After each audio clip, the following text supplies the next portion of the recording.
अनवार ही अनवार का आलम नजर आया। अनवार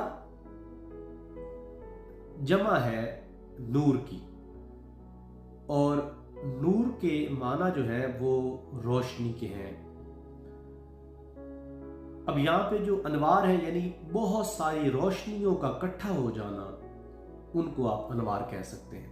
अनवार ही अनवार का आलम नजर आया। आलम यानी एक दुनिया, एक कायनात या एक माहौल जो है, इससे मुराद आप ले सकते हैं।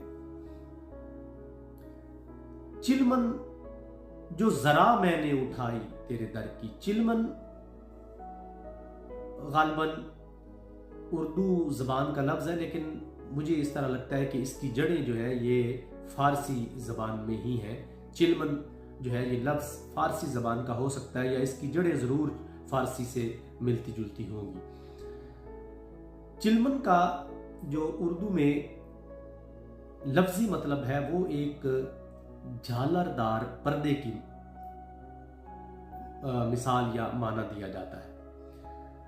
यानी एक ऐसा पर्दा जिस पर एक खूबसूरत झालर लगी हुई हो, या एक ऐसा पर्दा जो झालर नुमा हो, उसको आप चिलमन कह सकते हैं।